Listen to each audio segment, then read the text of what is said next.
studio. My name's Brooke, and right now I'm going to demonstrate one of my favorite postures to open up the hips, Padmasana or Lotus pose. If you can imagine the lotus flower, it has its roots growing in the mud.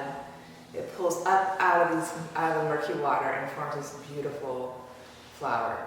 I love the symbolism of this posture, the ability to be resilient and transcend even with the most challenging of circumstances.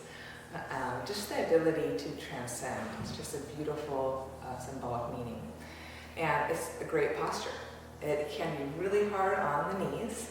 Posture may not be for you for today, but I'm going to give some great alternatives that are still wonderful to open up those hips. As we move forward, it's really important to bring some tone to your feet. So you should flex your feet just to bring some energy and to help lock the knees, to help unlock the hips. So you have to really pay attention to what the feet are doing. So we're going to start seated. I'm going to work my way into Padmasana, Lotus pose. And then I'm going to transition onto the mat, which is a nice way to give your spine support. And I'll take Padmasana, I'll do Padmasana, Lotus pose on the mat, supine. Okay, but to start, let's just take a seat. Make sure you're sharp in your sit bones. And lift your spine. Again, you've got beautiful lotus flower reaching out of your roots, which are your legs and your feet in this case. Flex your feet, so in doing so, those inner knees will lift, the outer feet will root down, and you'll bring some tone to the inseam of the thighs. So right now I'm in Sukasana with my shins crossed in the middle. And for some of you at home, this is where you will stay for the remainder of this demonstration, because this is a great hip opener right here. So again, it's important to keep the feet flexed, bring some tone, and we're going to do a little muscle energy to help open up, get into those hips a bit more. So sitting tall, spine is long, chest is open. We're just going to take 3 deep breaths. On the exhale, I'm going to press my outer feet down to lift my inner knees up, and I'm going to resist with my hands, creating some more tone in my inseam of the thighs and more opening in my outer hips. So deep breath in, breathing all the way down to the bowl of your pelvis. Deep breath out. Feeling your ability to root deeper into the ground, sit bones, outer feet, to rise up taller through your crown. Inhaling. All the way down to the bowl of your pelvis. Exhaling. Empty your lungs. Feel the cinching of the waistline and that ability to root deeper, to grow taller. One more full breath. Inhale. And exhale. Lengthening through your spine, widening through your chest, and release. So I'm going to do Sukasana, other shin on top. This time, instead of doing the muscle energy, I'm going to keep the feet active, place my hands down, lift tall, and option is just gently hinge forward. So I'll do 3 full breaths on the exhale, just hinge forward without force, trying to keep my root of my 2 sit bones. So again, deep breath in, deep breath out, hinging forward, keeping the chest open, pulling my feet back to the seat, lengthening through my crown. Inhale, unfold to come up, receive the breath, and then again exhale, hinging forward, lengthening my spine, wide chest. Keep a nice solid foundation through the outer feet, sit bones. One more full breath here. And then exhale. Make sure you're not rounding, collapsing your spine, but you're reaching energy through the crown. Sit bones are sharp. And then gently unfold to come up. Okay, I'm just going to transition into another posture, moving our way to Padmasana. Now again, this may be your posture right here. If you feel like you can move a little bit deeper, we're going to go to Padmasana, which is basically the shin bones are going to be stacked. So right now, they're crossed right at the shin bone. But now I'm going to lift my left ankle and place it on top of my right knee, and my left knee is stacking on top of my right. It intensifies the external rotation, the angle, and you can also place a block underneath your knee, underneath this thigh, So feel free to support yourself. Notice how this knee is floating up. If you have any pain in your knee, be sure to support yourself. I'm actually going to use a block right here because that feels pretty good. Again, I'm just going to take 3 deep breaths. It's up to you. You can stay tall here if you feel a deep enough stretch. If you want to intensify it, you can just gently hinge forward. So I'm just going to stay here, a couple more deep breaths here. Keep breathing down into the bowl of your pelvis, into your roots, and then find that rebound back up through your spine, neck, crown, chest stays wide. On your next exhale, gently unfold, come back up. Okay, I'm going to take Padmasana, side 2. So lower the left shin and lift the right heel on top. And each side is different, so if one side felt doable, the other side doesn't feel that doable, don't do it. Go back to Sukasana, easy pose. So I'm going to add that block underneath my left knee. That helps to send my thigh bone more in my hip.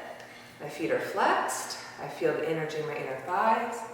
And again, I either staying tall and sharp on my sit bones, breathing down into the bowl of my pelvis, down into my roots, feeling my connection to that muddy water. And then exhale, I transcend and I lengthen and pull up and out of that muddy water. Hinging forward, shoulders are back. Breathing into those outer hips. 2 more full breaths. Taking your time as we open up those outer hips. 1 more full breath.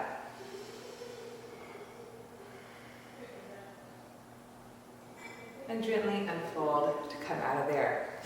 Okay, from there, I'm going to move into half lotus or half Padmasana. So again, if all those postures are still okay and you want to keep moving forward, you can take your right foot shin, again, foot is flexed, and you're going to draw the outer edge of the right foot right into the crease of the left groin to help you to send the thigh bone into the back of the hamstring. Really ground the thigh and clear the small of your left waist. You can then fold the left heel bone underneath your right seat and think of angling the knees down. Again, I probably could sit up on another blanket or 2 so my knees could angle more down. I'm tall. So this is half lotus pose. I'm just going to be here 1 more breath. You can always feel like you can adjust the foot up. Make sure it's in the groin so you can feel your roots spread and grow up out of that foundation. And gently release that. And I'll do side 2, so I can always transition back to Sukasana. And then I'll take hold of my left foot and make sure the foot's flexed, supporting your knee. And I'll flex at the knee a little bit more, pull the the outer edge of the foot right to the crease of the right groin. So the heel almost presses into my right low abdomen. I can fold my right knee a little bit more. So the right heel supports my left thigh. And again, my knees angle down. So there's this natural curve in my low back. Sacrum draws into the back, heart expanding. And I just breathe a breath or 2 here.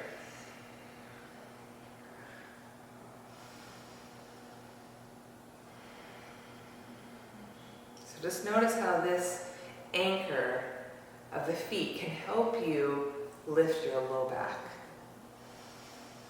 Root your thighs down and back to help you grow your spine. Okay. And then from there, if this is working okay, we'll move our way into full Padmasana. So to move forward into full Padmasana, I'm going to keep my left outer foot to the crease of my right groin. Carefully take my right foot out and flex my right foot and pull the outer right foot to the crease of the left groin. I can use my hands to help me. And I, again, want to root the thighs down to find that rebound up. So allow the low back, sacrum to draw in and up. You can still pull the waistline in a bit. Pubic bone is light, so you don't just tip forward in your pelvis. You still want to find that lift in the front of the pelvis. Shoulders are back, and Think of a beautiful lotus flower blossoming on the crown of your head. Close your eyes. You take a breath in, breathing down into your roots. And then exhale, grounding deeper to rise taller. Reaching through the throat center, through the crown. And then open your eyes if they're closed. I'm gently going to release the top foot down. And now side two. So I'm going to start, left foot is forward. I'm going to start with my right outer heel, flex my foot, so the ankle supported. Draw the heel, the arc, or the outer right foot to the crease of the groin, heel to the left low waist, angle the knee down, lift my low back, and then carefully pick up my left foot, flexing my feet, drawing the outer edge of the left foot into the crease of the right groin. So my left hip's tighter, so this is definitely a little more challenging for me, but I'm not having any pain in my knees. If you're having pain in your knees, I would definitely not do this full lotus posture. Go back to Padmasana, where the shins are stacked, or Sukasana, where your feet aren't stacked on top of your knees, but your shins are crossed in the middle. And I'm going to close my eyes, nod my chin to my chest. If you know the bandhas, you can gently engage Mula Bandha, pelvic floor, Uddiyana Bandha, where you're lifting the back of the ribs up, and Jalandhara Bandha, where you nod the chin down, have that lock at your throat to contain your energy. And I'm just going to take one more full breath, inhaling deeply. And then exhale again, rooting, growing. Visualize that lotus flower blossoming at the top of your head. And then gently open your eyes. And we did one version of Padmasana seated. Now, what you may be interested in is doing it lying down, a little more supportive. So I'm going to transition on the mat here. And roll back down. Okay, first I'm going to make sure I'm not tucking my pelvis like I'm showing you here. I'm going to find my neutral pelvis. Move my bolster out of the way. And then I'm going to start by taking Sukasana. So I'm going to cross my shins in the middle, flex my feet so the outer feet press down. And the idea that I tone the inner thighs, think of the thigh bones grounding into the pelvis. I'm not tucking. I'm feeling my tailbone rooting. And I feel the pelvic center. You can always rotate palms face up. You can always hold on to the elbows and stretch the arms overhead. Just invite a little bit of length through the sides of the waist. So just as before, you can stay here in Sukasana, just taking deep breaths, making sure the feet stay flexed. There's tone in the inner thighs, and you feel your anchor of your pelvis. Very important. Sacrum into the body, so you have that natural arc in the low back, opening your chest. Or you could go into half Padmasana, so I'm going to pick up my right foot. Foot is flexed, deepen the crease in my right knee, and draw my outer right foot to the crease of my left groin. Then I'm going to fold my left knee more and support my outer right hip with my inner left foot. So half Padmasana. Again, hugging in. You're going to hold on to the elbows. Deepen your breath. And then you can progress if you like. Root your pelvis down to lift your knees up. And then you can grab the left foot shin, flex that foot, place it right into the crease of the right groin. And then really want to think of hugging in. Really ground the outer feet into the groins. Hug the knees in. And then very carefully root the pelvis. Allow the knees to reach down and forward. Allow the natural arc curve of the spine. Breathing down, breathing up. You can hold on to your feet, keep hugging in, or again, grab opposite elbow and stretching your spine up and out like a fountain out of your pelvis. One more full breath here. Exhale. Feels good. And release. I'm going to press the pelvis down to hinge. Lift the knees back up. Notice my left foot is on top, so my left foot will be first to find half Padmasana. And gently release. And come back to just a constructive rest position where my tailbone is heavy, neutral pelvis, neutral spine. Okay, so Sukasana, left shin in front this time.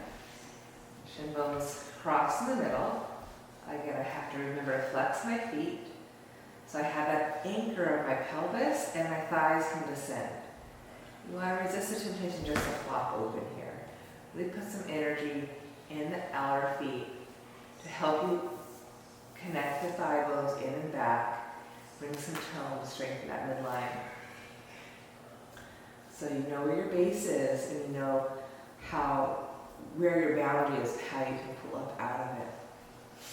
Okay, so again, hold opposite elbow, option to stretch back. If you want to move deeper, you take your left foot now, outer foot to decrease the right groin. Bend the right knee more and support the outer left hip with the inner right foot. Again, keep hugging in. Keep grooving your thighs. And again, maybe stretch the arms overhead. Deep breath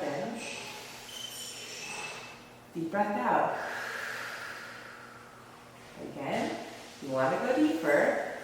Press the pelvis down. Hinge at the hips. Take your right foot, flex it. Support the knee. Hug. Squeeze the thighs, knees in toward one another. Feel the outer feet dig into those groins to help you root their own thigh bones. And again, very slowly, carefully, keep hugging in to the midline. Feet are flexed. Reach the knees down. Feel your roots spreading into the ground. And maybe stretch your arms open overhead. So allowing that low belly to lengthen, open your heart chest, reaching through the elbows. I'm not so concerned with my ribs flaring so much because I really wanted to get the thighs rooted. But over time, as you create more space and opening in your hips, the ribs will soften a little bit. And take one more full breath. Reaching up and out of those hips.